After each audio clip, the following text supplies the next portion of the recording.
My boyfriend has been more romantic lately. Non-fiction. My 27F boyfriend, 23M, has been really romantic lately. I got home this morning and he was in a really good mood when I picked him up in the afternoon. He showered when we got home and went to a park. We walked around for a while and went to the aquarium. The aquarium is on the park grounds. We grabbed dinner at a restaurant nearby and we found a nice spot to watch the sunset afterward. Today was perfect. My boyfriend is always romantic, but lately, he's dialing up the romance and I love it. We just got back home and we're relaxing on the couch. We're watching a movie and we have all the lights off, just candles. It's so romantic, I feel so happy when I'm with him. Edit, my boyfriend is a construction worker. That's why he showered when he got home. Next obey. I lost my V-card to a 37-year-old woman, and now a 14-year-old girl has reached out to me claiming I'm her father. Venting. It has been a weird couple of days for me and I need to get this off my chest. This all started on Friday when I got a Facebook message from an old colleague telling me my daughter was trying to get in contact with me. I hadn't heard from this person in years, so I was skeptical at first, but I decided to hear them out. The girl in question has recently lost her mother to cancer, and the man who she thought was her father turned around and told her she wasn't his and kicked her out. She moved in with her uncle thankfully, but ever since she's been looking for her real dad. Anyways, around 15 years ago I was a naive young man barely in my 20s working in a supermarket. When I started I was buddied up with a 37-year-old woman who was drop-dead gorgeous. Like I said, I was rather naive, so obviously I instantly became infatuated with her easygoing and tactile demeanor. Sadly, only a month after I started that job she handed in her notice, and that spurred me to go for it and ask her out on a date. She laughed and agreed, and so started the wildest 3 months of my life. I won't go into details, but we were intimate on a handful of occasions and I even stupidly confessed my love to her, but it was then she told me she was moving away to be with her fiancé, which left me absolutely heartbroken. Later a colleague would tell me that she was also seeing a guy who worked on the checkouts at the same time she was seeing me. Back to the present day and I had all but forgot about it. I have 2 kids and a very pregnant wife to think about after all, so this has somewhat knocked me sideways. I feel for the kid having her whole world torn apart so abruptly, but the thing is I don't think I'm her father. Though I was young and foolish I always used protection, but there is a part of me that hopes I am, as I can provide the loving family that she is so desperately looking for. I haven't told my wife yet because she is 8 months pregnant with our 3rd child and has enough to worry about, but I have arranged a paternity test. Another thought that crossed my mind that she is contacting me first because I am the better prospect, as I went on to bigger and better things while the other guy still works on the checkouts at the same store 15 years later and from what I've been told has a bit of a problem with alcohol. I'm also angry at the man who raised her, playing dad all those years only to callously abandon her when she needed him the most. I'm also angry and sad that I might have missed out on so much of my potential daughter's childhood. The wife knows something's up, so I think I'm going to bite the bullet and tell her. I just had to get this off my chest. Edit, update. Wow, I didn't expect this to blow up so much. I have an update on the situation, so I sat my wife down and told her everything this morning like most of you have been suggesting. After giving me a severe tongue lashing for not telling her sooner, my wife said probably the most sensible thing I've heard, which is I should try and contact the girl's uncle to verify her story, and boy am I glad I did. You see, I had made one fatal assumption, which was that the stepfather was the same person as the fiancé.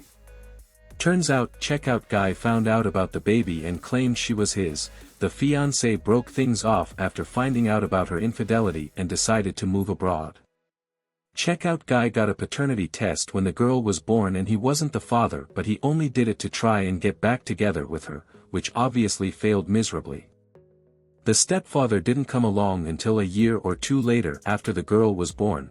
He's been having a hard time dealing with the death of his wife, and after a particularly bad argument decided the best thing was for the girl to go and stay with her uncle, who is an absolutely lovely guy and actually remembered me even though I had only met him briefly in the past. Anyway, she is happy and safe at her uncle's, it's close to her school and she gets on well with her cousins. The crazy thing is that they weren't actually looking for me, I just happened to have the same first name as the fiancé. The young lady jumped the gun in getting in contact with me, but they are 99% sure that the fiancé is her father. This is when my wife made another sensible suggestion. God, I love that woman so much, and ask for the girl's birthday so we can match up the dates, and they don't quite match up, but I'm still going through with the paternity test just in case. The thing is, now I have to put up with the odd rendition of Billie Jean from my beloved, which is probably going to last a few weeks before it gets old. I should explain why I didn't immediately tell my wife about this. You see, I was just panicking about the whole situation, and though she is a caring and understanding woman, she can be rather ferocious. Needless to say, I try not to find myself on the sharp end of her tongue. Also, she is 8 months pregnant and it has been a difficult pregnancy for her, and I didn't want to add any extra stress, but as many of you have pointed out, it would have only been worse if I had not said anything. Next story. A woman helped me when I was homeless and I'll never forget her. Non-fiction. When I was younger, I was homeless. I had been emancipated from my family and had a lot of trauma from being raped at age 15 along with other abuse throughout my childhood. I ended up getting into drugs, and then decided the only way to get sober was to hitchhike around the state so I could never make connections. I was young, naive, scared, traumatized, and alone. One thing you learn very quickly when you're homeless is that people treat you as subhuman. I got my first criminal charge at age 18 for sleeping in a public park. They woke me up and told me to leave in the middle of the night. I had nowhere else to go. People avert their eyes when you walk by. You aren't allowed to use the bathroom anywhere, even if someone else looking less homeless would have been allowed. People shout things at you and talk down to you. It's pretty demoralizing. One day, I was sitting on the sidewalk and holding a sign that I think just said, "Hungry." I didn't have a lot of skills and couldn't maintain a job because of moving around. I was also afraid to have more than a few dollars at a time because my sobriety was still fresh. I realize now the issues with begging, and would never do it again. Anyways, this woman walks by me with 2 young daughters and looks at my sign. She looks at me and says, "You're hungry? Well, why don't you come eat with us?" Keep in mind, I'm used to people shielding their children from me. Children would walk by me and ask their parents questions, and the parents would shush them and rush them along. I was taboo. Not to be acknowledged. So already this was astounding to me. She is letting me eat a meal with her and her children. She takes me into the restaurant and we all sit down. She asks me about my life and why I'm on the streets. She asks me about myself. She seems genuinely interested and not afraid. This is the first time I've been treated like a human in a long time. She gets me breakfast and even a dessert, which I try to refuse. After that, she gave me money and her phone number on a piece of paper. She said to call if I ever needed anything. Her name was Dawn. I will never forget her. Dawn, if you're out there, you reminded me that day that I was still human. That I deserved kindness and respect. That I wasn't some broken, scary monster. Thank you. I will never forget that. If I still had her number I would call in a heartbeat, but it was lost when my backpack was stolen a few months later. Also, in case anyone cares, I have been sober for 6 years now and I'm housed and working. Almost done with my associate's degree. Edit, a few people have asked how I got housed, so I'll put it here. Social programs, funded by the federal, state, and local government. That's literally it. I went to a rehab paid for by Medicaid, a transitional housing program funded by my county in the Federal Housing Authority, and I'm still using my Section 8 housing voucher funded by the federal government, although I'm working in IT now, so I hope to be completely self-sufficient soon, winky face. Fund social programs. They work. Next story. The plumber who came to work at my place is now my boyfriend. Non-fiction. Yes, it sounds like a plot from an adult film. At the beginning of the year, my sink started leaking, and since I live in an apartment, my landlord scheduled an appointment with a plumber to fix it. I left work early, and it happened to be the first snowstorm of the year. I got completely stuck in the snow with my car in front of my place. The plumber was already there, working on plumbing at my neighbor's. Still stuck in the snow, my neighbor came to warn me that the plumber was waiting. I was frustrated with my car situation. I went inside, opened the door, and saw this incredibly handsome guy. I was momentarily speechless. After finally managing to free my car from the snow, I went inside. I'm quite introverted and shy in life, but I awkwardly tried to make conversation. We spoke strangely, as if we knew each other. When he finished, we said goodbye, and he left. Later, he returned and rang my doorbell. I thought he had probably forgotten something, but he asked for my phone number. I was so happy, we started texting, and on our first date, everything felt so natural. I felt comfortable with him like never before. Today, we're a couple, and he lives with me. I'm dating my plumber. Next. Update, I caught my boyfriend hitting my daughter. Story related. Hi there, yes I did go to the police.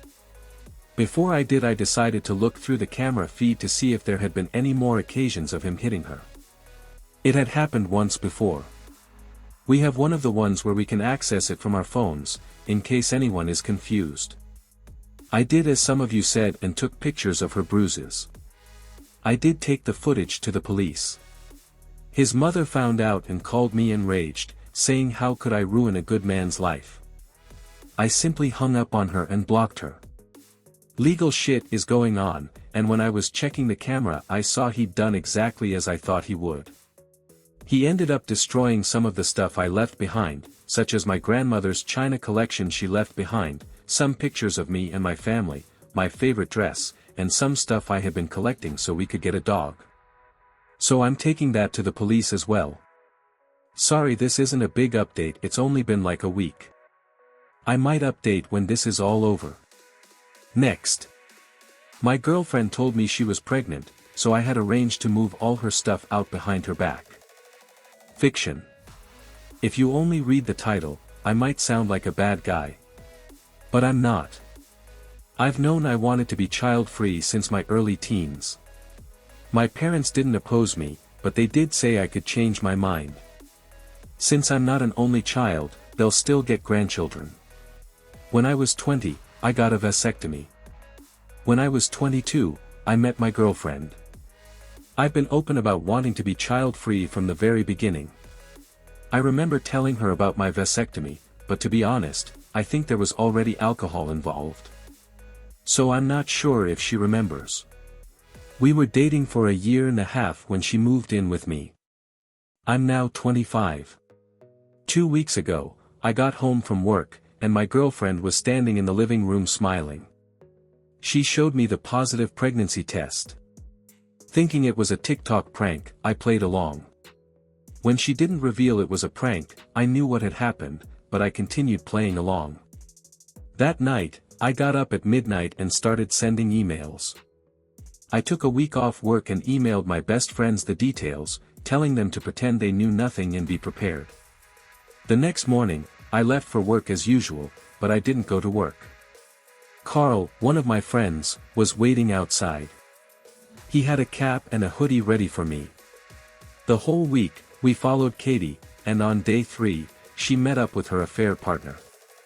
We followed them to a motel, and then Carl followed him to his home. The guy was married with kids. We devised a plan. I convinced Katie to go to her parents' house to tell them the good news last Saturday. While there, I gave my friends the keys to my home. At Katie's parents' house, we had lunch with the parents and siblings first, and then Katie told them the good news. Everyone was happy. After a while, I got a call I had to take. It was my friends telling me they were done and ready. So I asked to make an announcement. I pulled Katie aside in front of everyone. I bet they thought I was going to propose. I started by telling how we met, how much she meant to me, and ended with, and that's why it hurts so much that you cheated on me and got pregnant by someone else." The room was silent. Katie looked shocked. She started telling me it wasn't a funny joke. I said, "I'm not joking. The moment you told me you were pregnant, I knew you cheated.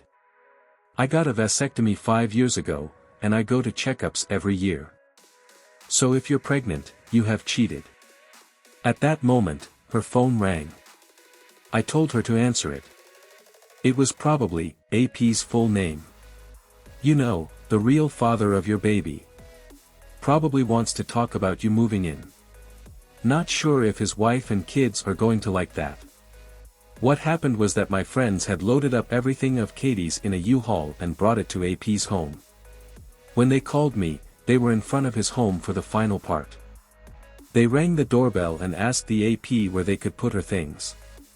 He was confused, and they handed him and his wife a folder with pictures of him and Katie. And Carl said, "Since OP is kicking her out, she needs a place to stay. We're just here delivering her things. And since you don't want the woman who is pregnant with your child to stay on the street, we assumed you would take her in." AP called Katie yelling that she ruined his life and he never wants to see her again. After hearing him scream over the phone, I said, "Oh, so his wife doesn't want his mistress and their affair baby living there. So you'll have to stay here. With your parents." With that, I walked away, leaving a crying Katie and her confused and angry family behind. My friends brought the U-Haul with her stuff to her parents' house after the AP refused to accept it. I went home where my sister was waiting for me. She knew everything. This was not part of my plan, but Carl knows me so well. I broke down and cried in my sister's arms. She stayed the weekend taking care of me, allowing me to grieve and process the betrayal. Next. Old lady from my gym stopped showing up one day. Non-fiction. I started going to the gym a little while ago to start taking better care of myself. There was an old lady who went every day at the same time. She would spend hours there just stretching and walking. Originally I paid her no mind as I like to keep to myself during workouts.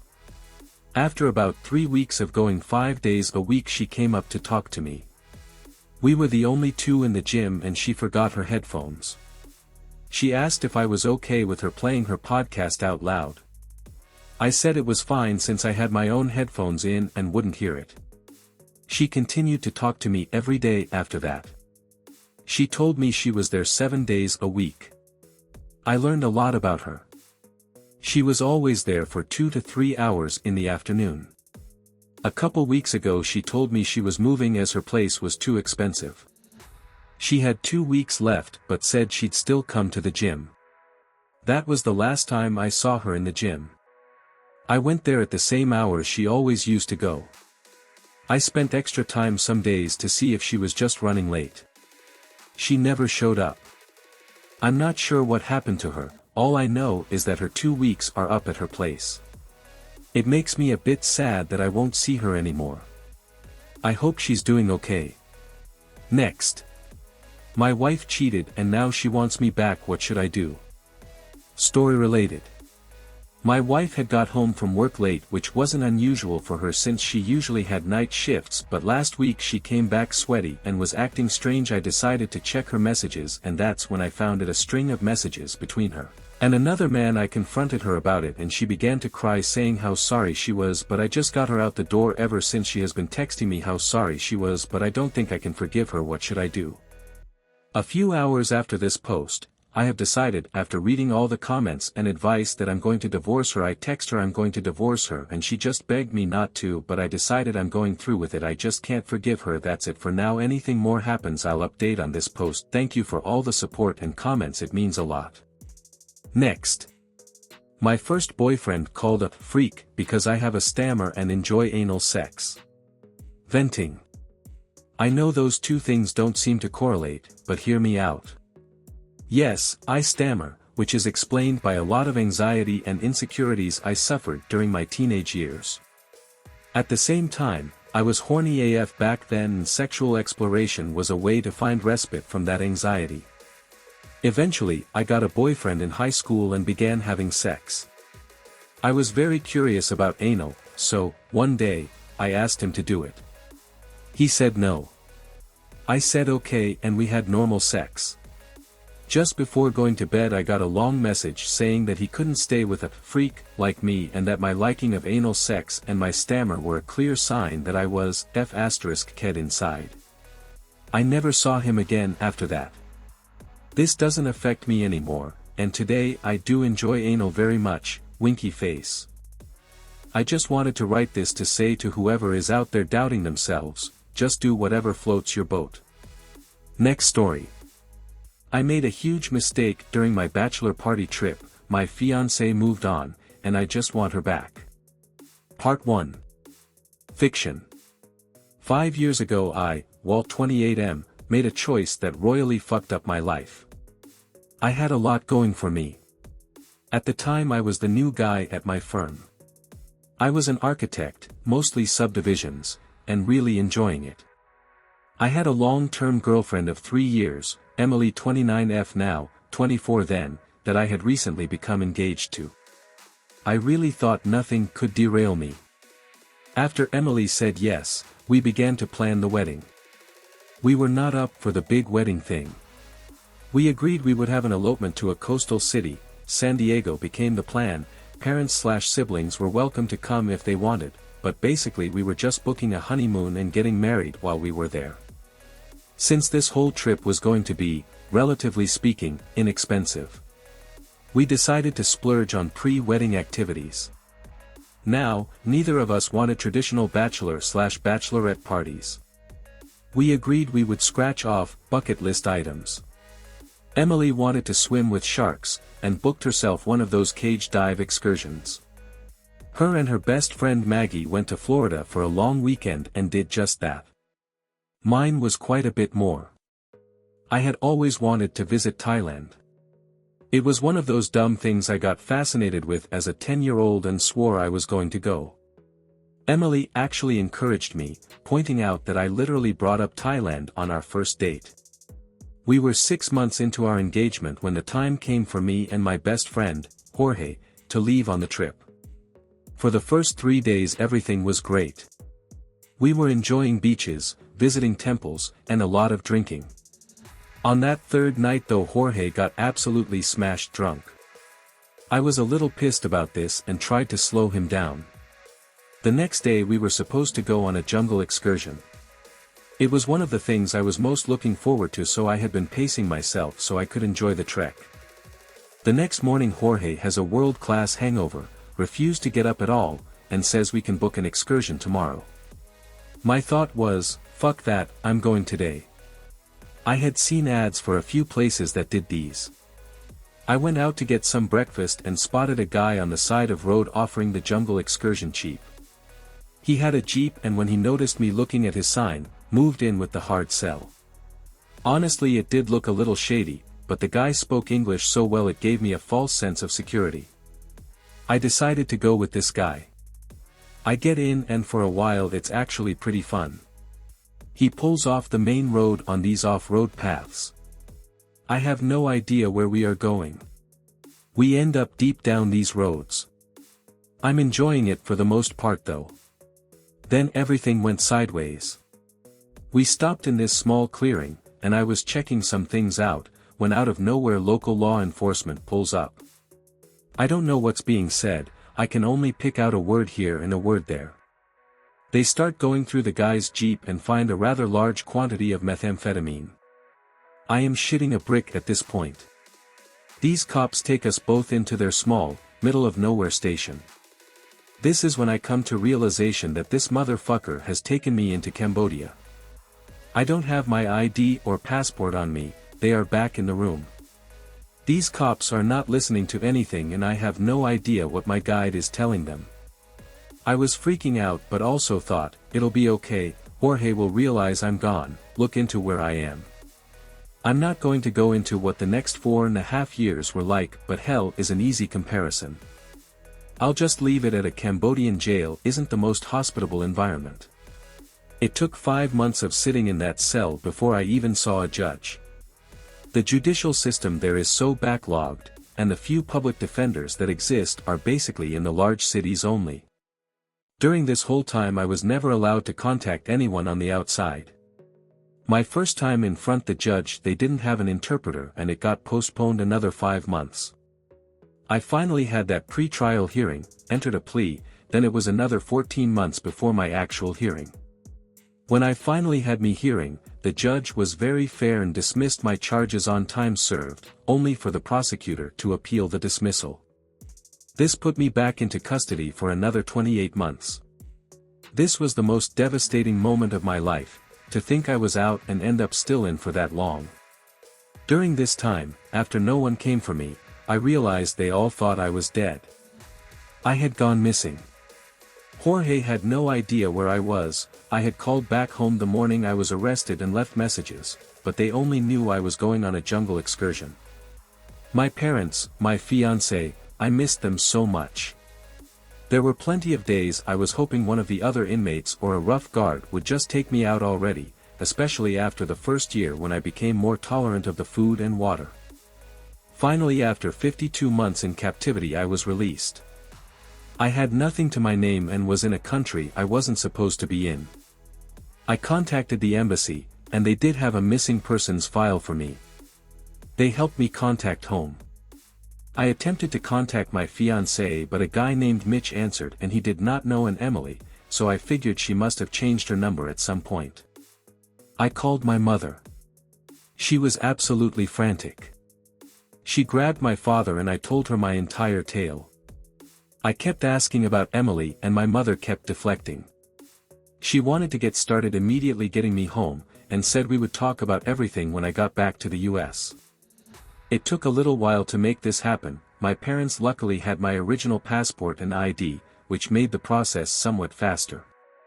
During that time they sent me money and I was able to get a hotel. My parents were very adamant I not try to contact Emily during this time and to wait until we got back. I obviously started to assume she had moved on and was with someone else. Which was heartbreaking. I had held out hope during my imprisonment that she would not, but with the way my parents were acting I assumed that was the case. Even so, I wanted to contact her immediately, before anything else.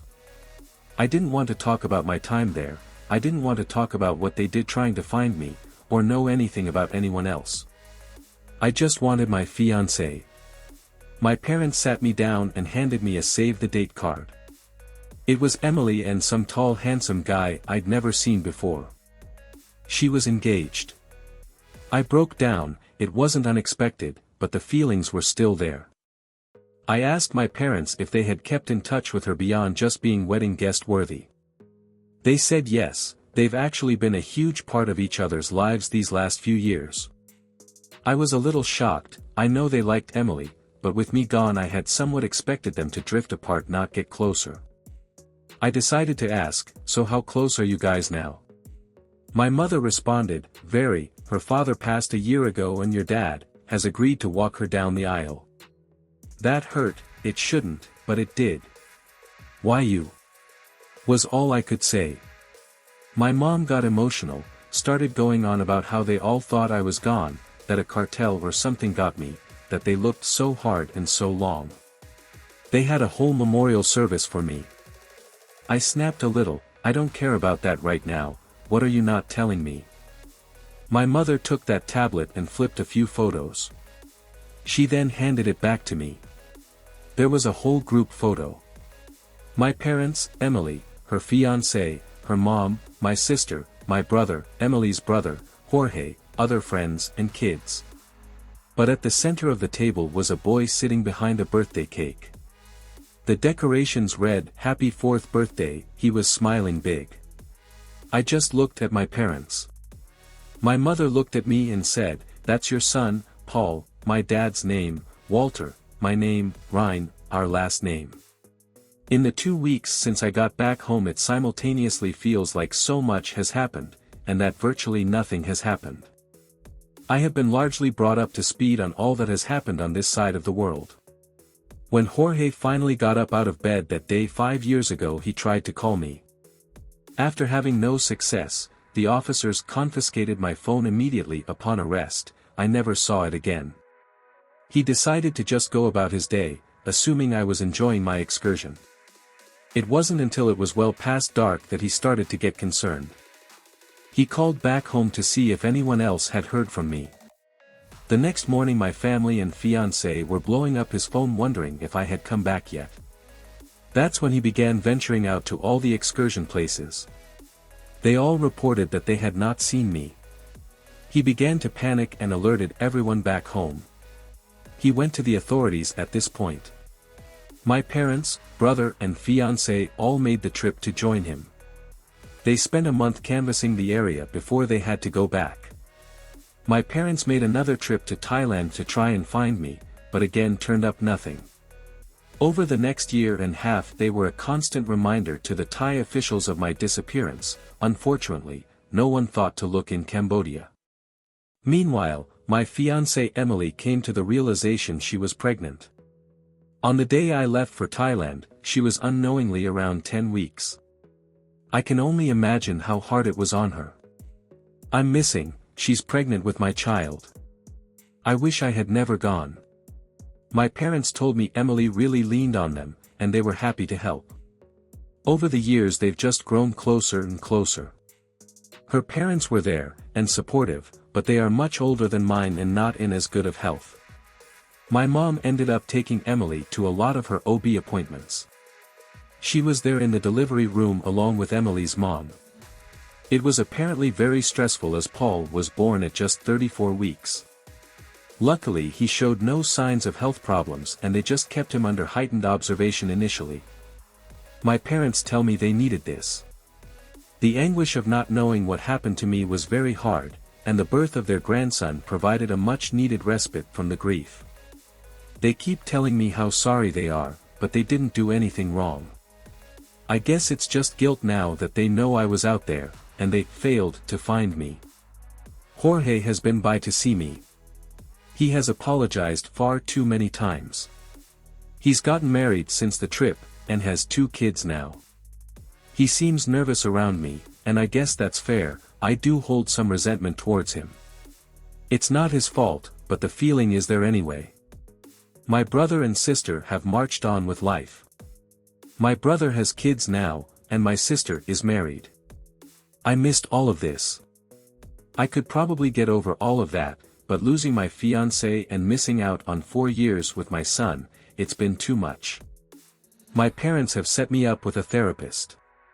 I went to the first session but have no idea what to talk about.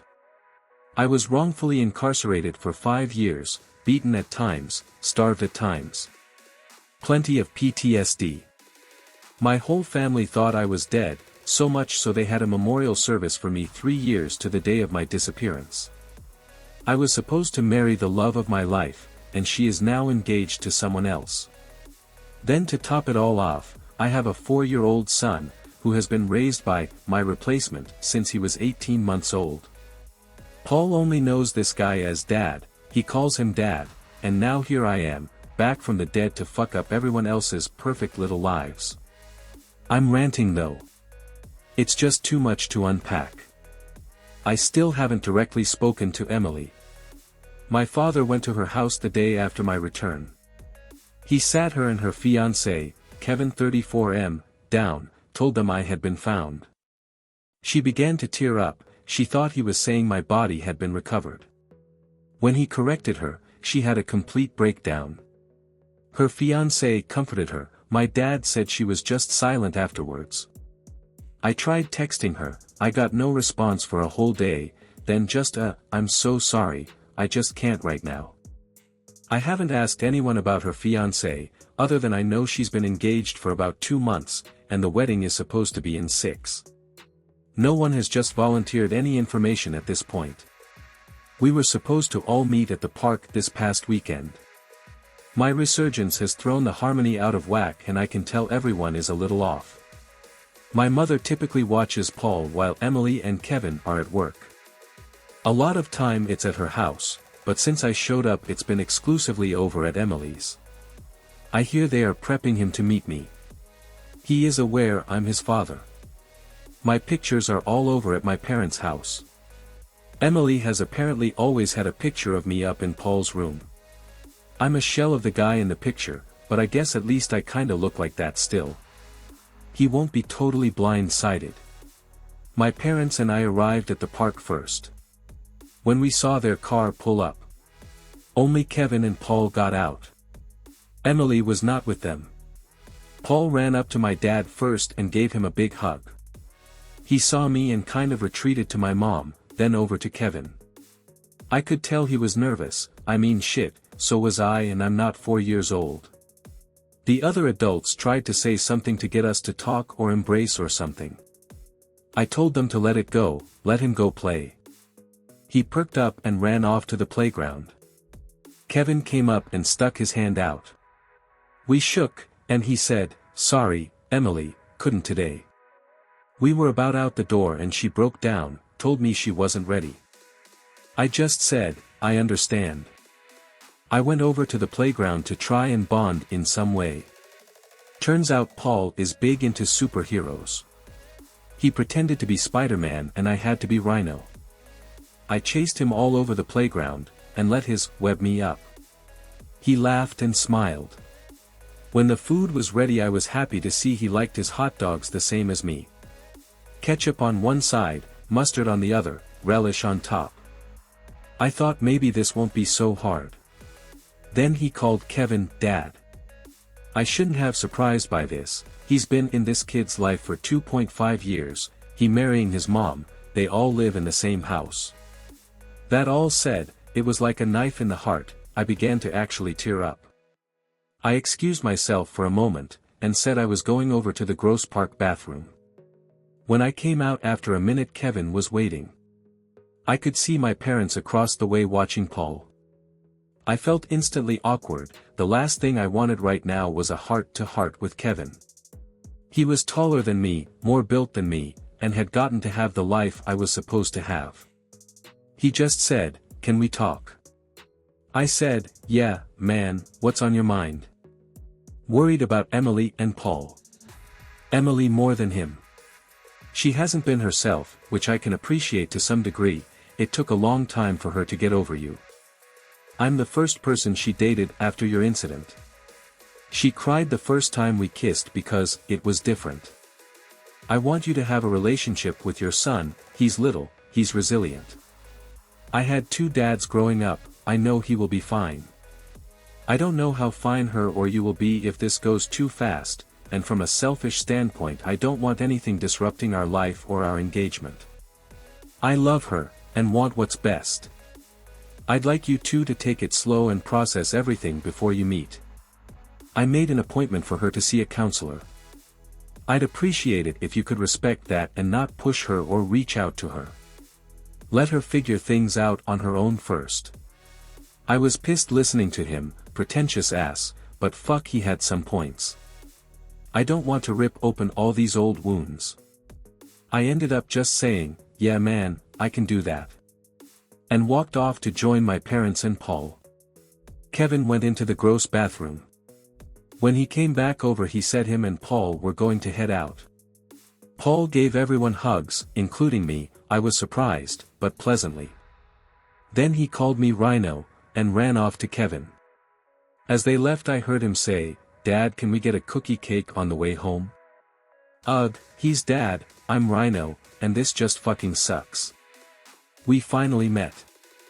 We started by texting a bit, but it felt so impersonal the conversation stayed at a surface level. The deepest we really got was talking about Paul and me briefly divulging what Cambodian prison was like. Over the 3 weeks between our first text exchange and our meetup we only texted maybe 5 times, and each time it started to get into heavy subjects one of us would end the conversation. During that time though I did spend more time with Paul. My mother began watching him at her house again and that gave us time to bond. I even had some one-on-one time with him when we went to get ice cream together one day. It's amazing how resilient kids are, he just goes with the flow of everything. He still calls me Rhino, but maybe I'll get the Dad title soon. One day this past week, when Kevin came by to pick up Paul, he asked to talk again. This time he had a job offer for me, which had me getting pissed. Then he elaborated that it wasn't really an offer but more of a lead. His brother owns a construction company and is looking for an estimator. Kevin told his brother I was once an architect and his brother said he'd give me an interview if I was interested. He left his brother's card with me. I really want to hate Kevin, but he does actually seem to be a genuinely nice person, which also pisses me off. His self-deprecating sense of humor grows on you fast, and this is just in 5 to 10 minute interactions with him. But at the same time, fuck that guy. I talked to Emily via text this past Friday. We agreed to meet the next day for lunch. I suggested this Italian place that had been our place, but she got a little upset about this and I thought she was going to cancel. Instead we pivoted to Applebee's. Seeing her in person I can't even describe. She was just as beautiful as ever. The hello hug caused a shiver through my spine. I didn't want to let go, and may have lingered for just a second, but also didn't want to make it weird. We exchanged pleasantries and small talk through the ordering, and at that point the conversation took the first serious turn since my return, and it stayed that way for the next hour as we talked. She told me how hard it was to deal with my death. She was pregnant and grieving, and a lot of days didn't want to carry on. It hurt so bad to listen to what she was going through. She told me she felt so alone anytime she was in our apartment that she spent most nights staying at her parents' or mine. She kept hoping that every time the phone rang it would be someone with news about me, and then began to hope it wasn't, because as time went on it became more likely that it would be a call that they found my body. She told me about how great my parents, and to a lesser degree my siblings had been to her. Mayasael and her even had slightly overlapping pregnancies, so it was fun to have someone to talk to about it. It was after Paul's first birthday, that my parents of all people, talked to her about getting back out there. She admitted she was really only spending time with her parents, my parents, or Mayasael and by extension my brother. She said she even fell off hanging out with her best friend. Emily told me it was fear. She never wanted to be away from Paul. If I could disappear in an instant, then that means anyone could. She wouldn't be able to live without him. After this intervention, she realized she was living like a widow and not a 25-year-old woman. She began hanging out with her friends again, let others watch Paul occasionally so she could go out. It was 2 months into her attempts at living life that she ran into Kevin. They were in a Starbucks. She was fumbling trying to get her phone out while holding Paul. When suddenly this tall handsome fucker, my words, comes up and scans his phone, buying her coffee and muffin. They strike up a conversation while waiting. When her order gets called, he grabs it and hands it to her along with a business card with his cell number on it. Kevin owns a screen printing shop. Tells her, no pressure, but I'd like to get to know you better. Then they part ways. She called him the next day. 4 months later she introduced Paul to him. A year later they moved in with him and a few months ago they got engaged. This is where I said my piece. I told her I still loved her, that it's impossibly hard to see her with someone else. The idea of getting back to her was one of the few things that kept me going when I was locked away. She began to cry, and I reached out and took her hand. I asked if she was sure, or if there was any way we could try again. In hindsight I feel like this was a dick move, but at the time I needed to know. She shook her head. Looked up at me and said, I love you. I never stopped, but I love Kevin too, and I'm marrying him. It's not fair. I know it's not fair. You didn't do anything wrong, but I had to move on. I spent years thinking you had died. When you came back I was so happy, but also so guilty. I cut her off there. You have nothing to feel guilty about. I fucked up and cost myself everything. I always knew you'd likely moved on, and I don't fault you for that. I was gone. There was no reason for you to believe I was coming back, but I did dream that I'd find my way back and you'd be there when I returned. I realized that was unrealistic. I'm sorry for putting you in this position now. She said, it's okay, I knew this was coming eventually. We just kind of stopped talking at that point. Sat there just drinking our drinks. After a few minutes that seemed like eternity, she said, "How do you want to move forward when it comes to Paul?" I told her, "I love him already and want to be in his life." She replied, "I'm so happy for that. I always told him about you. I didn't want him to think he was abandoned." I said, "He is the one bright spot in this whole situation." From there she told me that Kevin had planned to adopt him once they were married but wouldn't now that I have returned. I am listed on the birth certificate as the father, although I think I'll meet with a lawyer just to make sure everything is in place from a legal standpoint. We made some plans to meet together later in the week with Paul. Let him have fun with all of his parents at the same time. She also encouraged me to do more one-on-ones with him. At the end we hugged one more time and parted ways. When I got back to my parents' house and in my room, I broke down. The finality of it all was just too much. After I recovered, I decided I was not going to wallow in my grief anymore. I needed to swallow some pride, and get on track to do something with myself. The next day I called Kevin's brother and did an interview that day. He hired me. This is the first step towards moving on. Holy shit, you are not gonna believe what I'm about to tell you. These last 6 months have been nothing short of absolutely fucking crazy, but in a good way. After my first initial face-to-face with Emily, I decided I needed to move on with my life, and I ended up getting hired to be an estimator for Kevin's brother Kyle's, 36M, construction company. It was going well, and at about the 2-month mark Kyle, knowing I was an architect, started asking me to design some of his custom builds and would compare them to the usual architect he was using. He was liking mine better, and while I still work as an estimator still, I am now solely designing the custom homes for Kyle, and he gave me a huge raise. This allowed me to get my own apartment, and I'm thankful to say I am no longer living in my parents' house. Emily and Kevin's wedding plans progressed with only one major change. My father was no longer walking her down the aisle, as everyone felt it was inappropriate given my return. Her much older brother was going to take that role now. Emily was an oops baby, so her brother is 16 years older than her. After our initial lunch, I saw Emily a lot more often. We were making it a point to do something all together with Paul at least once a week. Kevin was there as well, but they kept the couple behavior to a minimum. It was fun. I especially enjoyed getting to talk to Emily and just be around her. After a month of this, back-to-school season hit. I guess in the screen printing industry this is the busy season. Which I guess makes sense with fall sports, staff shirts, clubs, Greek life. Kevin has contracts with all the school districts and is used heavily by the local colleges in the area. He became swamped at this time. Which led to Emily, Paul, and I spending a lot more time, just the three of us. Over the months of this we became a lot closer. Hello side hugs became lingering full front hugs. Emily and I would talk about all sorts of things. It kind of reminded of me when we were first dating. After a couple of months Kevin began joining us all again.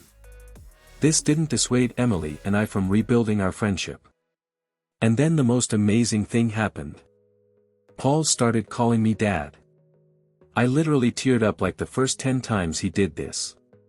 Life went on for the next couple of months. It was a week before the wedding. I was not going to attend, my parents were as guests only. That weekend they decided to have semi-combined bachelor/bachelorette parties. Each was going out to dinner with friends, then friends activity, her karaoke, him top golf, then they'd all meet up at a bar or club around 11 p.m. I wasn't involved in any of this and had no idea which place they were going to end at. I decided I was going out that night instead of just sitting in my apartment being a dud. It was a hard night for me as it was another reminder that I had lost her to someone else. No matter how good of a dude he was, I still hated it. It was around 10:30 that night, I had a good buzz, and was planning on getting an Uber home when Emily and her bachelorette crew walked in. I kind of hid in the crowd at first, not wanting to butt into her night, but she spotted me. Emily came over and we began to talk. It was a little bit flirty. A song she loved came on and she began to dance, then dance on me. I joined in and we were laughing and having fun. As the song ended she kind of stumbled into me, I caught her and we looked at each other. Our lips moved in close and we almost kissed when she pulled back. We laughed it off and moved to the bar to get a drink. It was probably a good thing we didn't kiss because about 2 minutes later Kevin came walking up. He was trying to be his usual self but seemed a little off. They kissed, and I began to feel like the third wheel, so I went ahead and ordered that Uber and headed home. The next day I'm a little hungover and slept in pretty heavy on my lazy Sunday. It was midday and I hear someone try and open my door. It was locked and they began knocking heavily. I ran over and opened the door. It was Emily. She lunged into my arms and kissed me. It was the sweetest feeling I have ever felt. Confusing, but sweet. I asked her what was going on. She said, "Kevin came to me this morning, and started asking some hard questions. I don't want to go into it, I promise I'll tell you everything one day, but I'm in no place to do so now. We decided to end things. I admitted my feelings were still strong for you." He said he understood, that it hurt but that he knew. He said we both deserve to be happy, and he is going to step away. I called your parents, they are good keeping Paul a bit longer. I love you and want to be with you, and I'm suspecting you feel the same way. I told her that was all I ever wanted. It's been a whirlwind. She had 2 bags packed for her and Paul and they moved in with me that same day. The next day my father went to visit Kevin. He told me Kevin looked a little hungover and had taken the day off. They had a talk and my dad tried to be as empathetic as he could. He just wanted to check on him as Kevin had been a large part of their lives over the past few years. He asked Kevin what he was going to do. He said beyond trying to get some deposits back he had no idea. My father offered to refund him his money and take over the reservations. He didn't ask why, my father thinks he knew. While this was going on I had to go into work and face Kyle. He called me into his office upon my arrival. Kyle had me sit and began, "Just let me say my business. I'm angry, my brother tells me to let it go and I will. I want to take that anger out on you but I'm not going to. My brother and I learned the hard lesson back in high school when it comes to revenge and swore we'd always be the bigger men going forward, but that's not a tale for now. I think it's best we part ways, my family needs time to heal. I won't leave you high and dry though. You get 1 week paid off here, in that time I want you to speak to an acquaintance of mine Lee. Lee runs a construction company as well, and he says he will take you on at your current salary. It's commercial instead of residential but you'll do fine." I stood up and started to thank him but he cut me off, "This isn't for you, it's for Kev. Now go get your things and get up out of here." I contacted Lee the same day. He told me I could start in 2 weeks. Once my father came back and said he now had control of the wedding accommodations. Emily and I just looked at each other and knew we each wanted this. It wasn't the wedding we always wanted, we planned on getting married on a beach. It was Kevin that wanted the traditional wedding. In the end he was right though, we had an amazing time. Jorge was my best man. She looked stunning in her dress. Getting me a tux rental on short notice was probably the biggest headache but that worked out too. Neither of us had huge friend or family groups but it was nice to enjoy celebrating with those that had supported us through all these dark times. It's been a month now since our wedding. I still can't believe it. Paul had a little trouble adjusting, he does miss Kevin, but he has seemed happier the last week.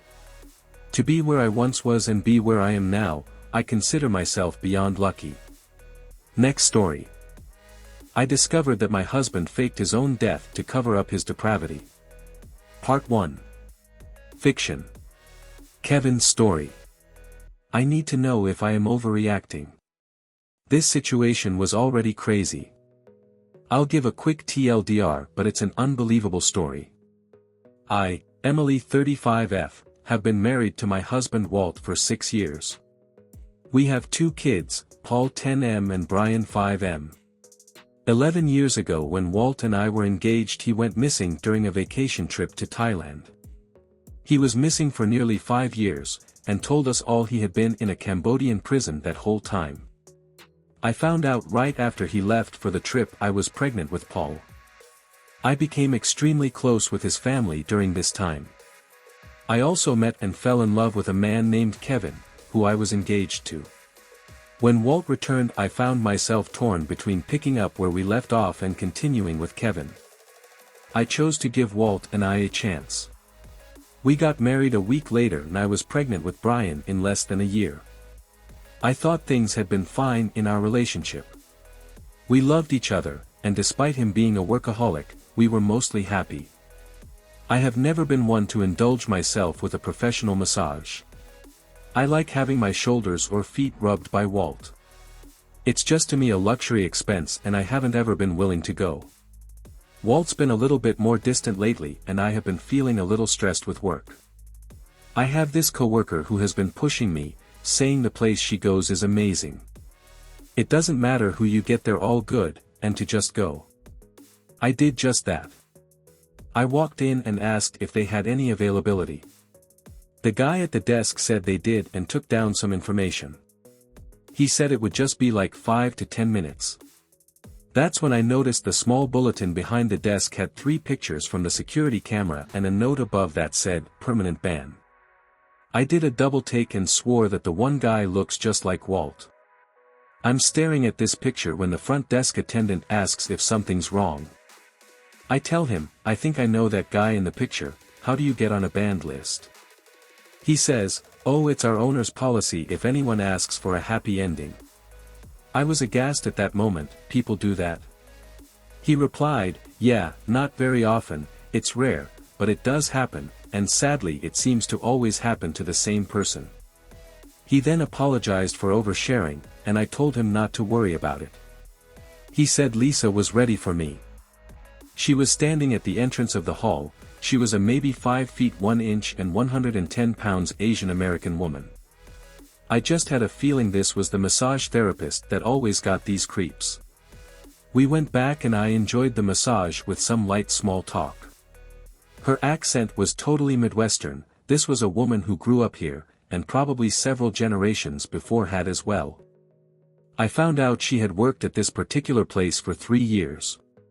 As we finished, I couldn't help myself and I had to know, so I just came with the truth. This is very hard to say, but I noticed the list of banned guys, one of them is my husband. Were you by chance his massage therapist? She looked at me with genuine concerns as my eyes filled and said, I had to be because all 3 guys were my clients. Which one was he? I said, the one in the orange shirt.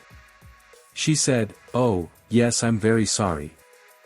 I began to cry, and said, no, I'm sorry, I'm so embarrassed, and so sorry, I can't believe he did that to you.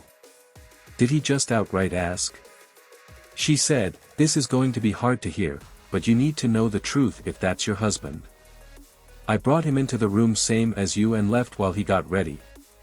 When I knocked he said he was ready, but when I walked in he was laying face up, fully erect and holding some amount of cash. I immediately left the room and called for Jake, our front desk guy. He escorted the man out. I wanted to throw up. I composed myself and apologized again. I ended giving her like a $100 tip. I went straight home, and began prepping to leave.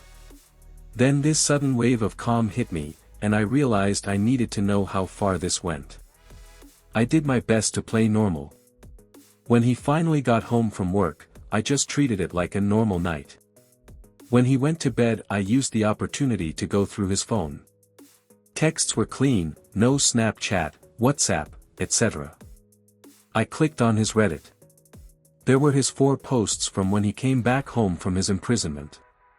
I had seen these before. I was about to give up when I noticed I could switch between accounts. I was disgusted by what I found. He was joined to all Asian women fetish subs and massage subs. The chats were worse. As I read through them, most were just faceless women, probably men pretending actually, that he was sexting with. But there was one, that he was definitely seeing. There were details of meetups, and how much he would pay. What he wanted her to wear or do. He was paying a sex worker for happy ending massages.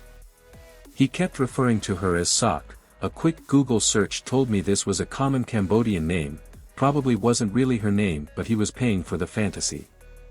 There was another conversation on there, which as I read seemed very familiar. That's when I realized it was Jorge on the other end. They were both covering for each other for years through various affairs. As I scrolled through their long conversation history, I came across the most knife-twisting part. They had been just talking bullshit like any other time, and Walt was telling him about his upcoming appointment. Jorge says, "I bet you wish you could have just stayed in Cambodia, not have to do all this shit." Walt replies, "Fuck yeah, but what are you gonna do? I got deported lol." Jorge follows, "Well, you were cheating on her too. I'm surprised she didn't turn you in the first time she caught you." Walt, "Yeah, she was still holding out hope until the second time. It was all fake. It was lies. He was never in prison. He left me. I slept on the couch that night and told him I just fell asleep out there. The next day I asked Jorge to come meet me on the pretense of needing help with something. When he arrived, I showed him the evidence I had of his affair, and told him it was going to his whole family if he didn't tell me the whole truth right now. Jorge laid it all out to me. Walt has been obsessed with Asian porn since high school. Notably happy ending massage fantasy. When we started together it was because I had the right optics. Jorge said Walt does love me as his wife, he just has this addiction. I told him to stop with that shit, and let me know about Cambodia. Prior to his trip, Walt had been engaging in an online affair with a Cambodian woman for 2 years. That means it started after we were together. Our bachelor trip was his chance to meet up with her in person. What I didn't know is he had gotten his passport and visas for both Thailand and Cambodia. Jorge didn't want to go to Cambodia, and Walt had only ever mentioned a desire to visit Thailand, so that became their cover.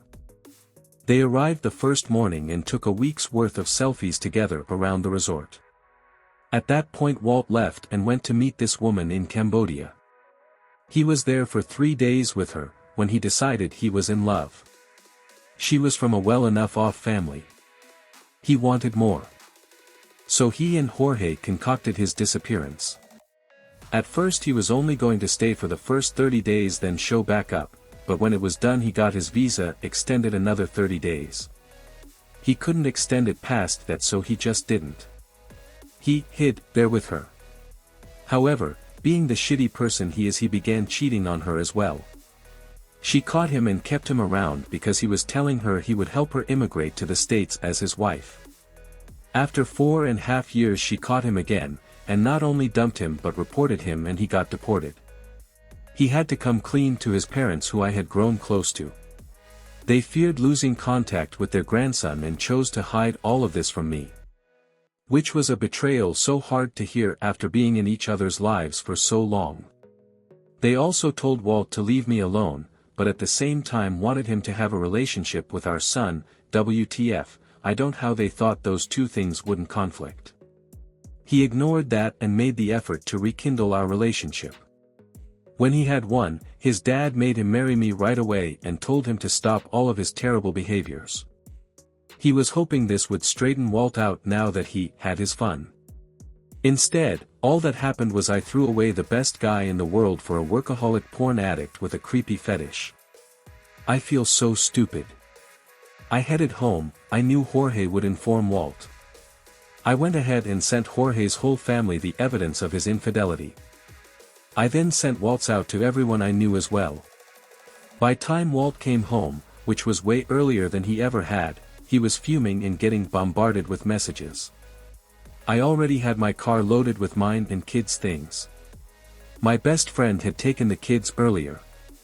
Walt came at me with attitude and I was ready to fight. He switched approaches and I tried to gaslight me and explain. I wasn't having it. I told him I knew about everything, Cambodia, the porn, the sex worker. He told me she's not a sex worker, just a college student in need of extra money. I screamed back at him, that's fucking worse, now you're just taking advantage of a young girl in need. He suddenly shut up after that, and I told him he could expect divorce papers and nothing else. Then I left. It's been a few weeks. I feel like an idiot for not figuring this out. I'm starting to notice the signs I overlooked and that I was keeping myself blind to them. The long hours at work even though we don't need it, the starting of his own bank account from our joint account, the fact he signs up or agrees to every business trip or conference. It was just his way of feeding his depravity. The worst part is he came back for me. He could have came back and left me alone. I could have married Kevin, and now knowing what I gave him up for, I hate myself even more. Now, where I am getting some push that I'm overreacting. I am pushing for 100% custody and no visitation for him in the interim. I have evidence of porn addiction, work addiction, and visiting sex workers.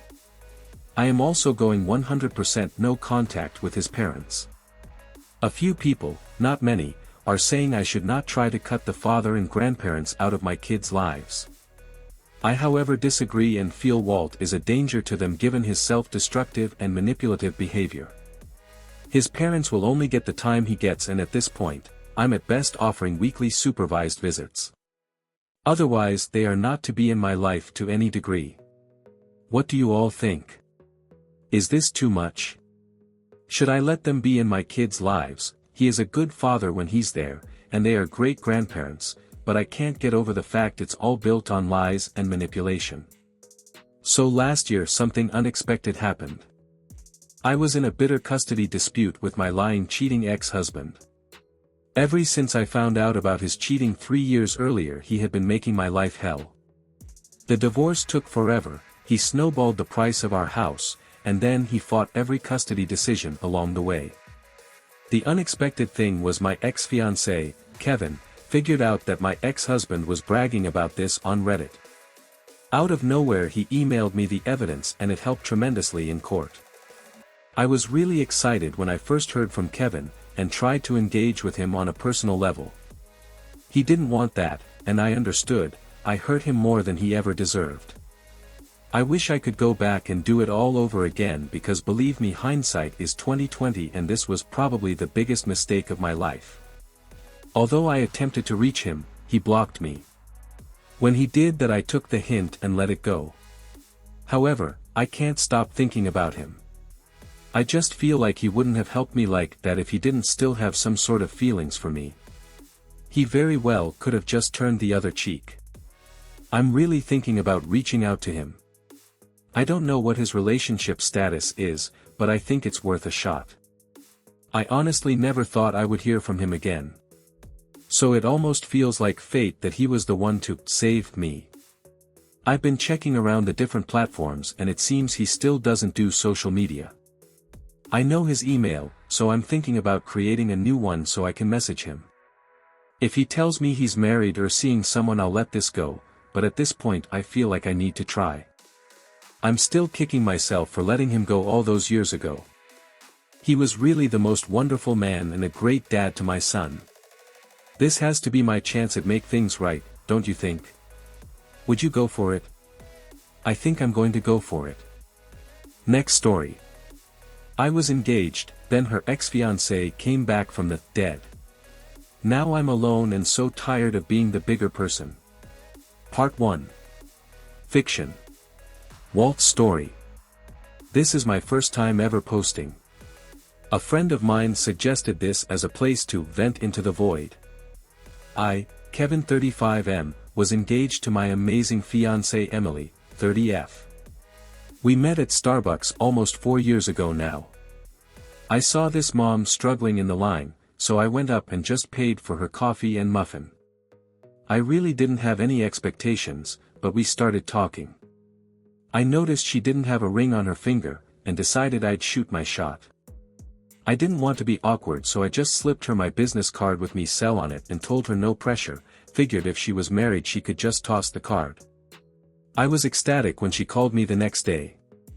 Our relationship took off fast and I have to admit I was in love from the start. She had some trauma she had to deal with. I was the first relationship she had since her fiancé had gone missing nearly 2 years earlier. I was sympathetic, I knew what it was like. I buried my first true love. I had met a girl in college, Jocelyn. We were together for 5 years, engaged, when she was taken from me in a car accident. It took me 2 full years to move on, and I'm still not 100%. Emily wasn't my first date after losing Jocelyn, but she was the first that made me feel that spark. I met her son officially some months later. Paul was the sweetest boy, I bonded with him quickly. They moved in with me and I knew this is what I wanted out of life. She was still struggling with the loss of her fiancé. He had gone on a guy's trip to Thailand and never came back. He had just disappeared and was presumed dead. I really put in the work to help her overcome that grief. I handled it when she cried after our first kiss because it was so different. I took things slow while she came to terms with being intimate with someone new. Held her hand on the bad days, and celebrated the good. I knew what it was like, and I didn't want her to have to feel that way alone, like I made myself do.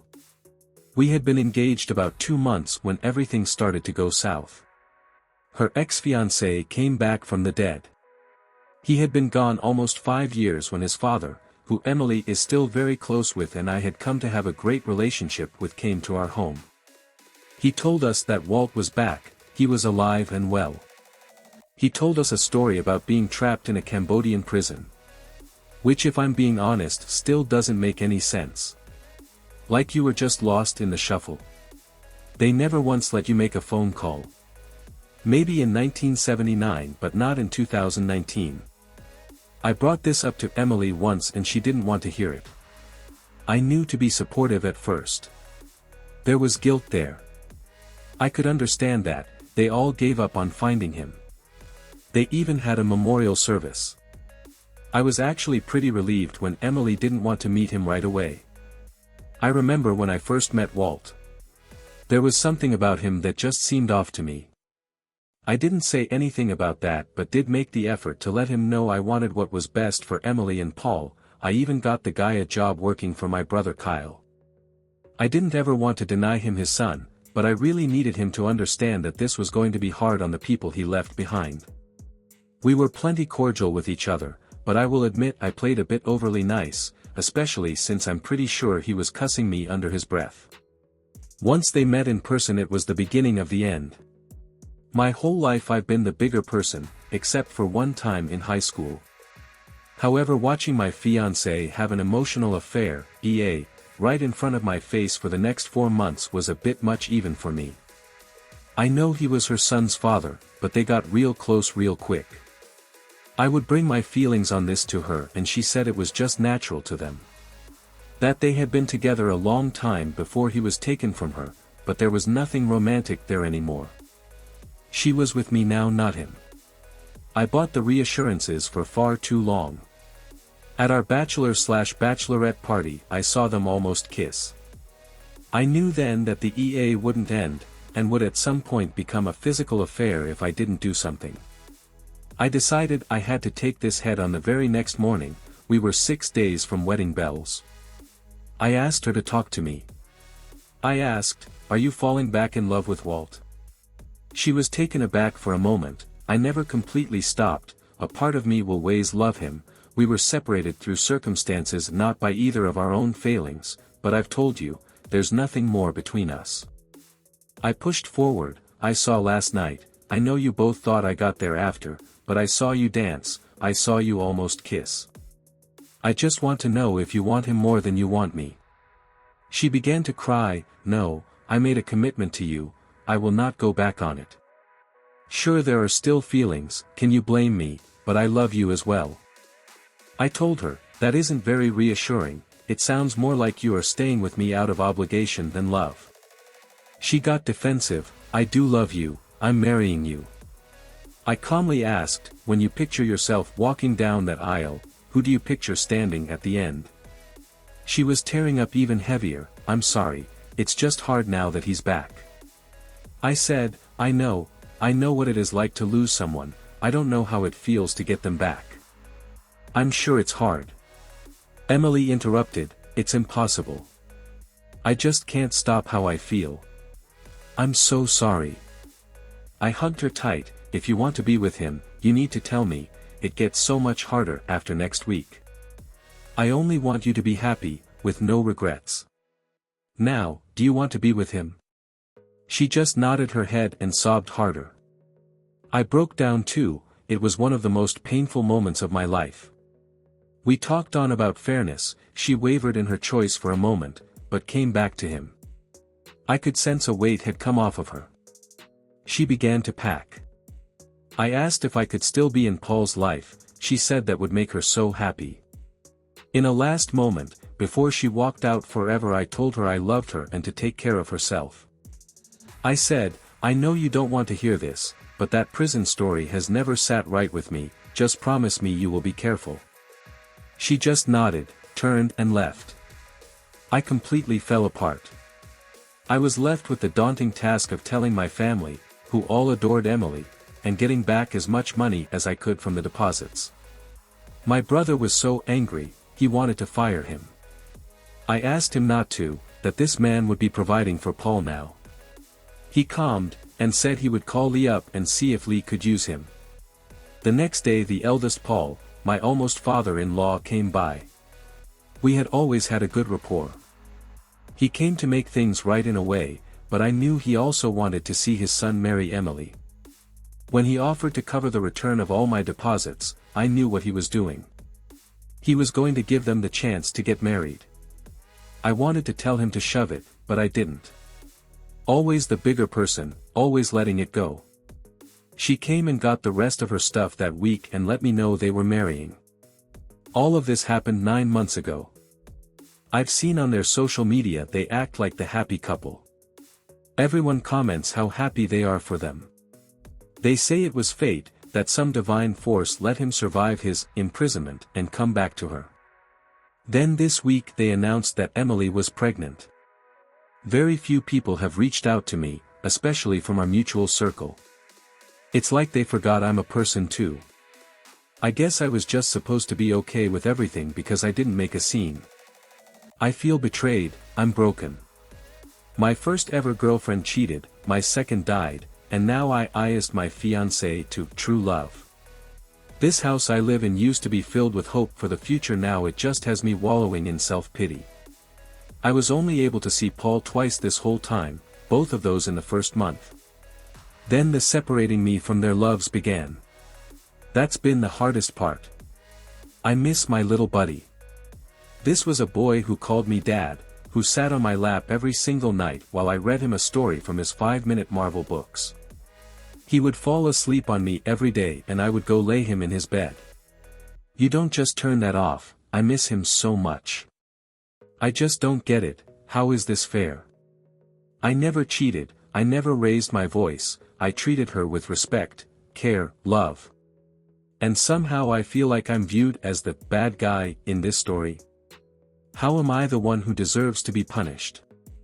I just wanted to raise Paul as my own, to love his mother and wake up to her every day, to give them the best life I could. Where is the justice in this? Where? I don't expect anyone to feel sorry for me, we all have our losses. I just needed to get this off my chest. When we walked back in together, Tyler and Zach were standing there in the middle of the room together. Tyler was redressed, and my girlfriend was standing with them. When they saw us, she just turned and ran out the other side of the room. I will never forget the shocked face on Tyler and Zach. We didn't say anything, each of us just walked up and shoved them against the wall, then stepped back, giving them the universal, come on, sign. I could see in their eyes they wanted nothing to do with us. They had always built themselves on being the big badasses. Really, they were just bullies, they picked on smaller guys and easy targets. Now they messed up. Here were two guys, that weren't as big and strong, but were fit and confident, saying, let's find out. They had no choice, it was either fight or give up that bad boy reputation. I mean, there were a couple dozen people standing around watching. When they charged us, it wasn't a fight, it was a massacre. In addition to the usual bloody noses and black eyes, I had also broken Tyler's jaw. Kyle had cracked Zach's ribs. Each of them missed a few weeks of the season. When the colleges inquired as to why they were injured, it didn't take long for them to find out it was because of a fight. They stopped calling. We always wondered if law enforcement would get involved, they never did. Our father gave us one hell of speech though. I've carried that with me ever since. Those two were jerks, but I felt like I took their future away. They both came from broke homes and were just scared kids. They didn't have what me and Kyle had. They never ended up going to college, and here 25 years later I know they never left our hometown or really amounted to anything. I have been the bigger person every day since then. Now I was standing here being threatened by the person I despise the most in this entire world. I shoved him back, and when he stepped forward again he got met with a quick jab and hard right hook. He flopped on the floor like a fish, trying to get up but too woozy to steady himself. Carly came over and he started to cry a little. We walked him out to his car and put him in the driver's seat. About 7 minutes later he started it and drove off. I don't feel the least bit bad. In fact, I feel amazing. I have wanted to do that for almost 10 years, and now only kick myself because I should have done that a long time ago. Emily got into contact with me. She had a new email account. I did not read it, just blocked her again. Then she did the same thing again. This time I did read it. It was a semi-long email. It basically said, "Thank you for your help, I'm sorry for the choices I made, I bet you are, I'd like to meet, catch up, and show a little appreciation for the help with my ex." Obviously it wasn't worded this way, but that's the gist. I showed it to Carly, and she said there is no doubt in her mind that Emily wants to get back together with me, telling me that the tone is flirty. She then asked me what I thought about that. I said, I would rather cut my own feet off. I'm just going to block her again. Carly said to me, I don't think she will get the hint anytime soon, she's not outright saying it, so I think you should meet and make it perfectly clear you're not interested, give you a little more practice at being petty. She said the last part with a laugh. I agreed to give it a shot. I responded to the email and said I'd be willing to do a friendly one-time meet-up. She asked if the next day would be fine and I replied yes. She then sent back to meet her at noon at the Starbucks on Spring Mill Road. The very Starbucks we met at all those years ago. I told her under no circumstances was she to bring Paul, and she swore she would not. She ended up sticking to that because had she not, I would have walked out. I arrived before she did, grabbed a drink and a table. When she came in she walked over to me and went for the hug. I rejected it and gave her the handshake. She seemed a little sad, and I began question this choice. She excused herself to get a drink and then came back. I sat there staring at her, waiting for her to say something first. She finally began, "You look really good." I replied, "Thanks, I go hit the bags with the MMA guys sometimes." "Emily, I thought you were into boxing." Slightly annoyed by the small talk, "I am, but the MMA gym is close to the house and they obviously work boxing too, but I doubt this is why you wanted to meet." She began telling me about what she found out about Walt. I stopped her and told her I already knew.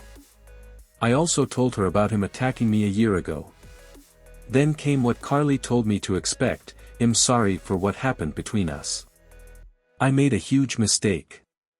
I let this Hollywood ideal of lost love get in my head. It was a very traumatic time for me as well. I just can't begin to tell you how sorry I am.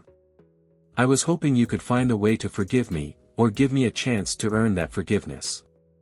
I deadpan said, "I got over all of that a long time ago, my distaste for Walt was much stronger, I'm glad your situation worked out, but I did that for your kids."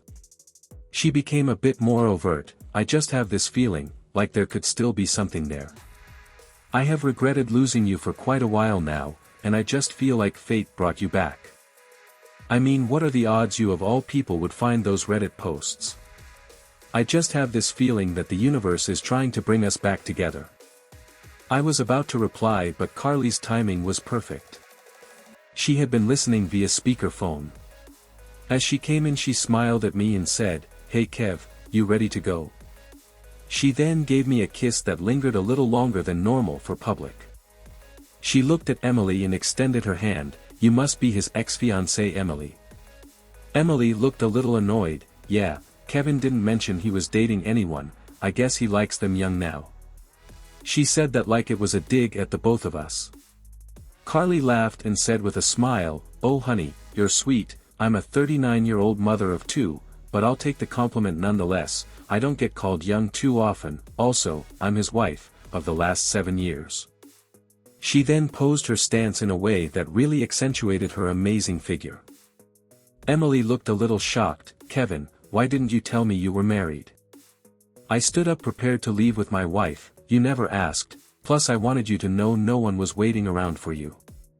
At that point we headed out. I guess I'm realizing now that I never mentioned that in my post either. I met Carly about a year after my engagement ended. We've been married almost 7 years, but I won't fault my wife for rounding up. We have 5-year-old daughter and her 14-year-old son from her first marriage. His dad is not a D-bag and we get along well.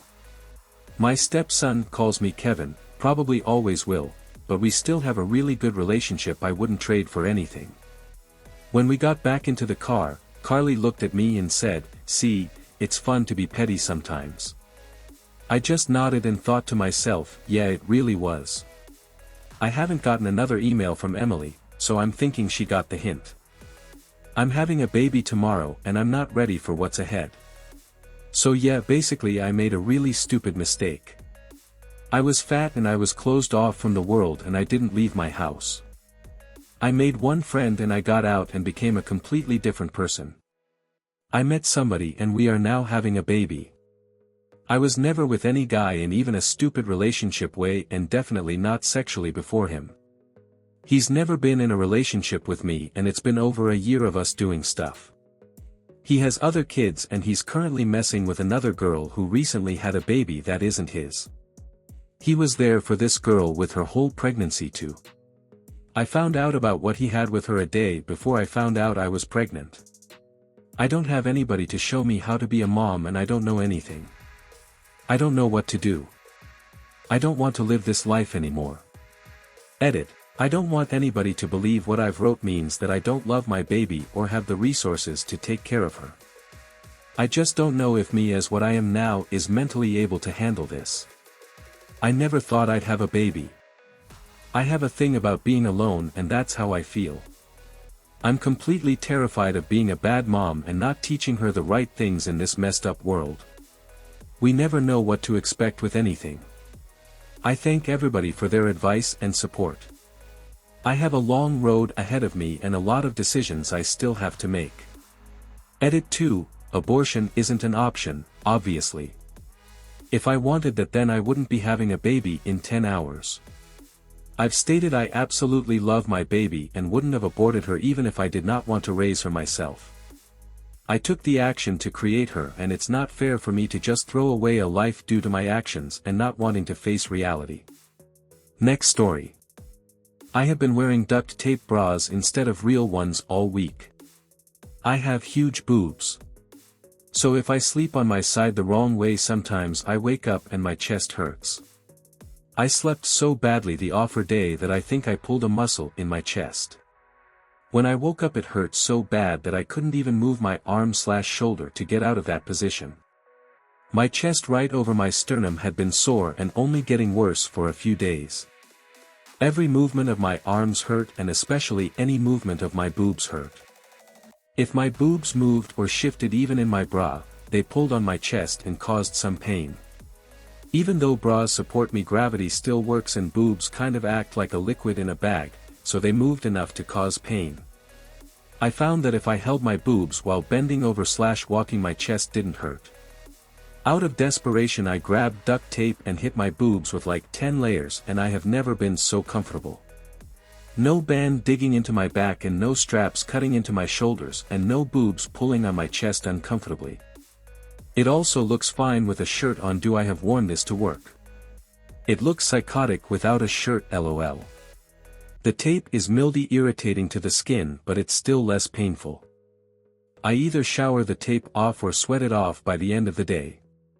Obviously this isn't a permanent solution, but it is working. Edit, thanks for all the awards and advice. While I appreciate all the offers for boob tape, I am no longer in need. I've felt great the last few days and have had no pain. A lot of people recommended reduction, which I would love to do, but there are numerous reasons why I'm not considering it at the moment, but it is something I've always dreamed of. Here is an image, not of me, demonstrating how I applied the tape. Hope this clears some things up. Next story. I'm a dirty person and forget it's not normal.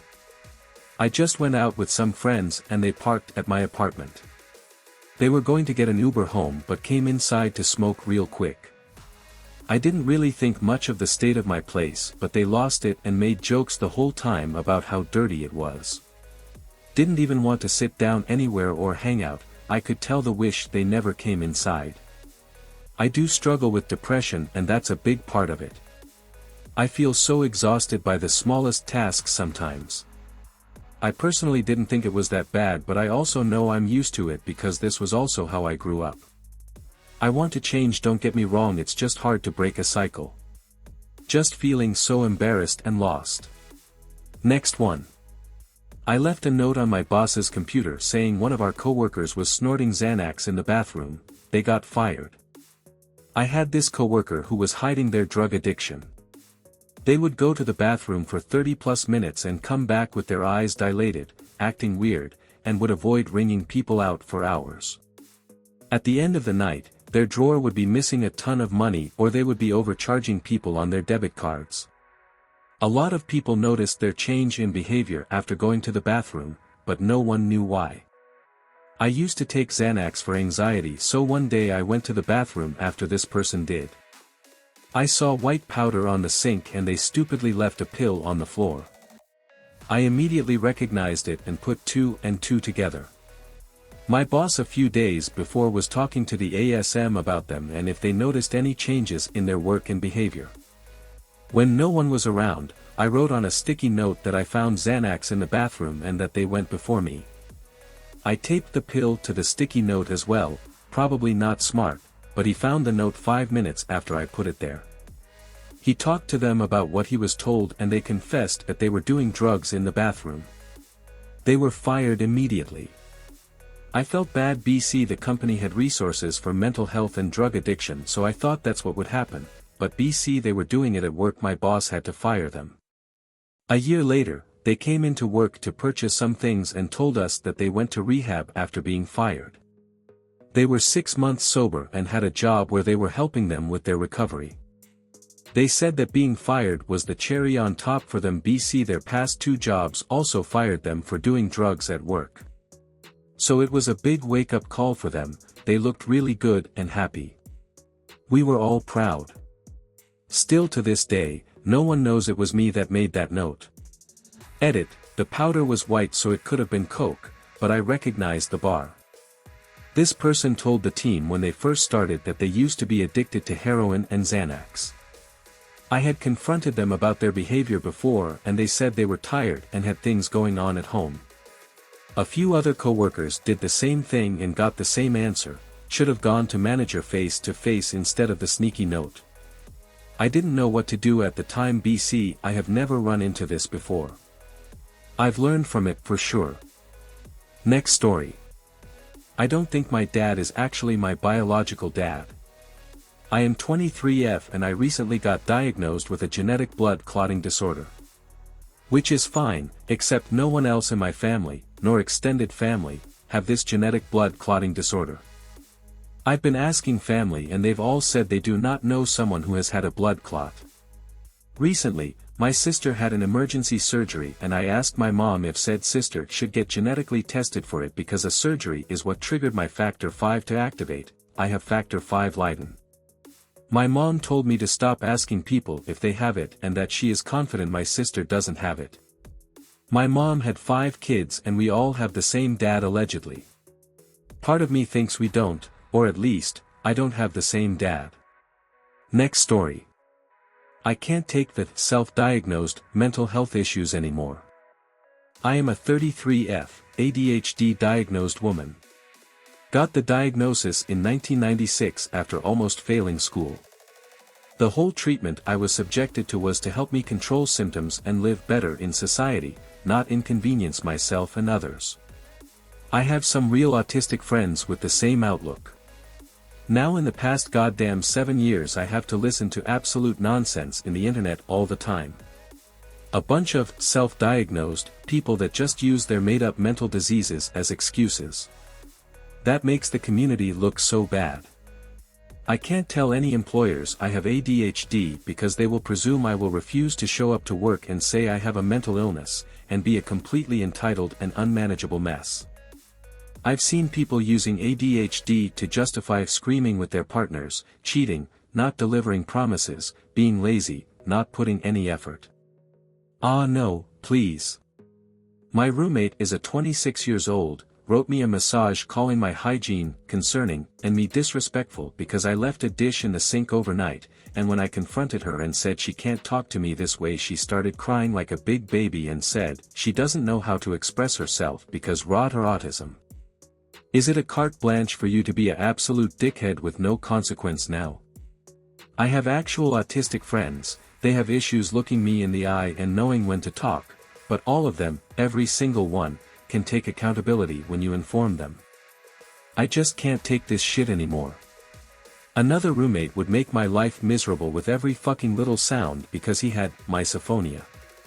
Like the light switch sound in my room would get him bitching in his. Never went to a fucking doctor, and now if I complain I won't live in complete silence from 8 I am the non-accommodating monster. There is no goddamn accountability and discomfort anymore, every possible inconvenient feeling now had a CID. Meanwhile I'm the only one actually mentally ill with years of therapy/medication. And I definitely wouldn't be caught dead doing shit like that. I have dignity. Doesn't matter if my ADHD makes it hard to remember shit, it's my responsibility to write it down and make it, I took a commitment. Where's the accountability? Edit, gonna put an edit here I didn't think I would need. If you're thinking, well I am self-diagnosed and I don't do those things. Then the post I sent about you. This post is specifically about people that behave in that specific manner and cover it up with a CID. Not all the mentally ill. Also I'd recommend always trying to get a diagnose, because symptoms of understood mental issues like autism and ADHD manifest in everyone in different shapes and forms. I've heard from 3 different friends that they are afraid they have ADHD because of executive dysfunction issues, and they were just burned out. Can be bad anxiety. Can be trauma. Different solutions. Next story. My therapist made me realize something devastating. My brother just passed away. At that time, my entire family turned on me and kicked me to the curb. In the middle of the night, I drove to my friend's house, sobbing. She's been there for me for years. Anytime my brother's cancer got too bad, I'd stay with her a few days. When I had to donate bone marrow and couldn't do it alone, she went with me. My brother's funeral. She was there. Every step of the way, she's been a rock in my life. So when I appeared at her door, suitcase in hand, no money, job, or even will to live, she welcomed me in with open arms. I've been staying at her place almost a month, and it's been a roller coaster due to my emotions being all over the place. She's helped me through all of it. My therapist the other day asked me how long I've had feelings for her. To say I nearly shit my pants is an understatement. Now I'm suddenly feeling all of those things. I think I've been suppressing them. I'm terrified. What do I even do now? I'm already a mess, and I couldn't imagine she'd ever want to be with me like that. I am at a loss. I just lost my entire family, now I'm scared of making a mistake by telling her and losing her too. Edit. Thank you everyone for your kind words. I'm sorry for freaking out so much. I'm taking sleeping pills and trying to sleep. Thank you again.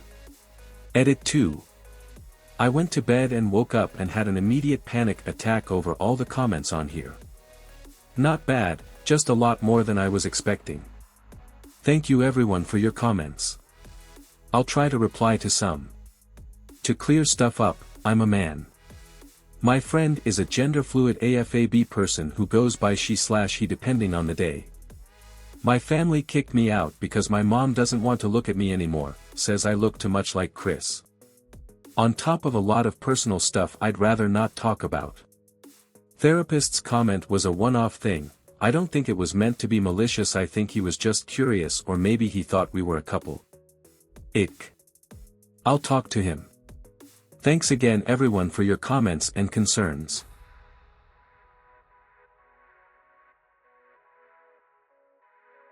Next story. I have major daddy issues that molded me into who I am today.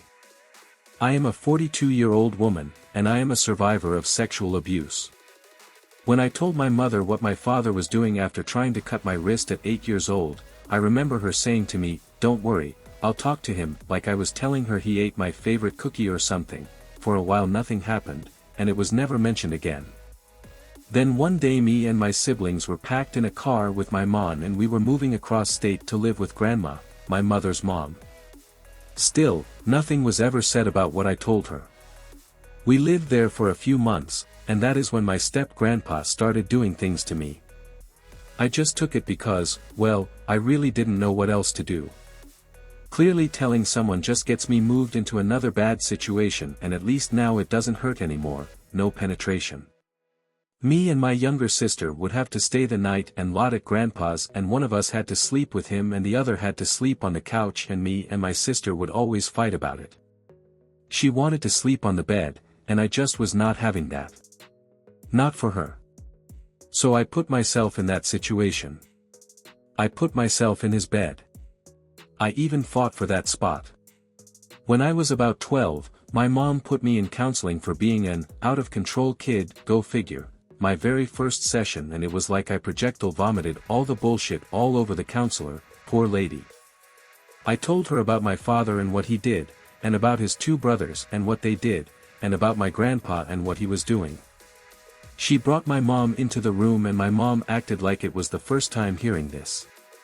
She still swears she doesn't remember me telling her. Says it must have been so traumatizing that her mind blocked it out. Bullshit. It didn't appear to affect her at all, and I was a very attuned 8-year-old. Anyways, my father got criminal charges, one uncle committed suicide and the other uncle was never even brought up. My grandfather was found out about doing the same stuff to almost all my cousins and got a lot of time, but my father, well, he got 2 years for statutory rape. After my father gets out, he moves in with his mom. My uncle was living there with his 2 daughters. You get where I'm going with this, I'm sure. He gets accused, again, and next thing you know he is at my mom and stepdad's front door, needing to hide. My mom hides him out. She lets him stay the night, knowing there is a lifetime no-contact order, and then the next day they give him a ride to Greyhound. He did get caught finally, and ended up getting 15 years. He is out now, and him and I have been trying to repair our relationship. I love my father. All I ever wanted was my dad. Yes, I am screwed up over it all. I have major issues. Hell, for the longest time I thought I was some sick and twisted kid that imagined and made up sick and twisted shit. I thought I imaged it all. Then one day while sitting in jail I received a letter from my father and it started off with, "I raped you from 3 to 8 years old. I did this because you were the oldest and I thought you could handle it.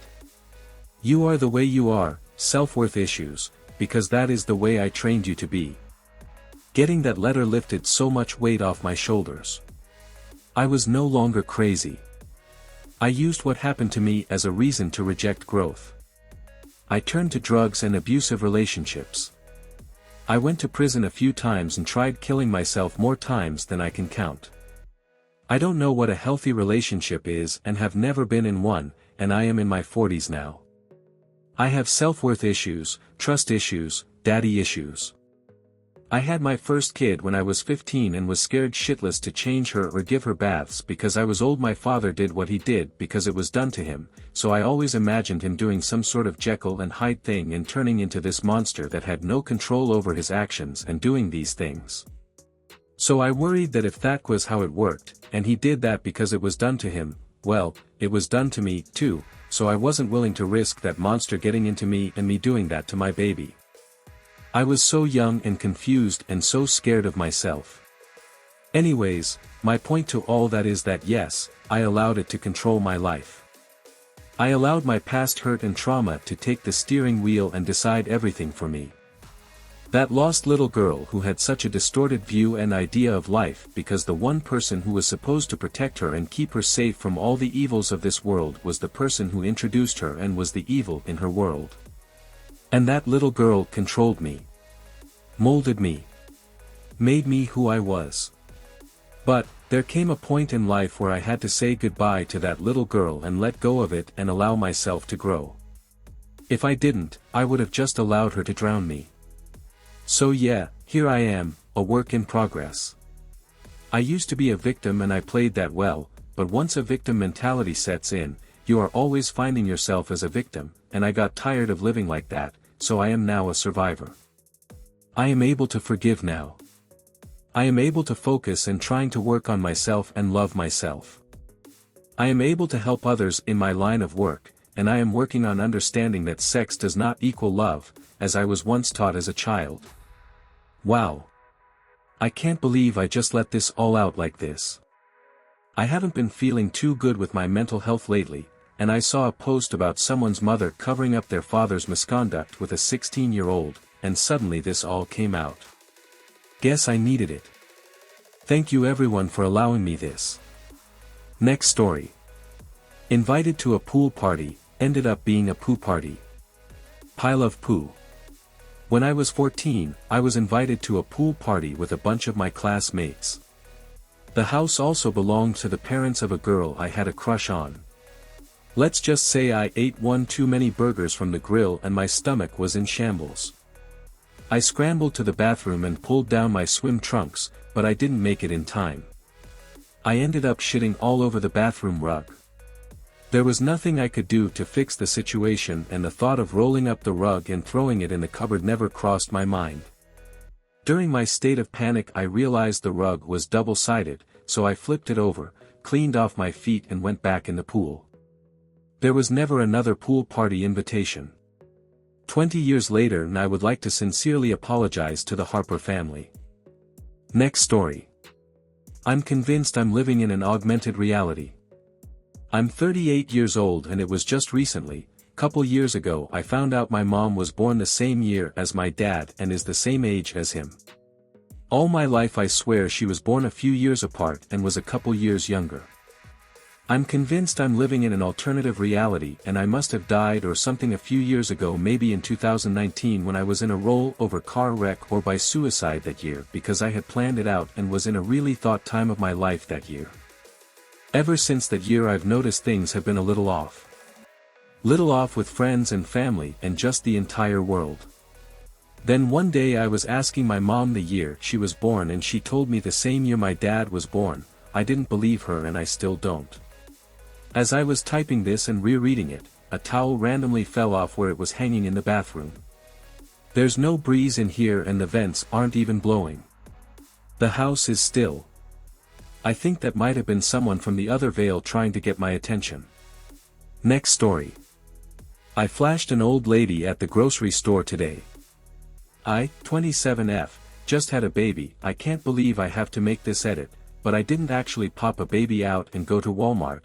He was 2 weeks old, and have been dressing very showy to build my confidence back up for myself because since the baby I've had body dysmorphia pretty badly. Today, I wore a mini skirt that has shorts installed into design in a black color and a black, long cardigan over it. A style you'd probably see often in Korea if you can imagine it. It kind of looks like I'm not wearing any bottoms but you can still see the skirt poking out a bit from the bottom. A lady behind me, probably in her 50s commented, asking why someone as old as me was wearing something so slutty in public. I'm overthinking, it's just a pair of legs. But she's actually scolding me in public, raising her voice, and her husband is just looking away in embarrassment. To piss her off, since she already caused a scene, since she also didn't know the skirt was paired with shorts, I ran my finger up my leg, looked her dead in the eyes, began lifting my skirt about an inch and asked, "Would you rather me take it off?" in my most sultry voice possible. Her husband was like eyes.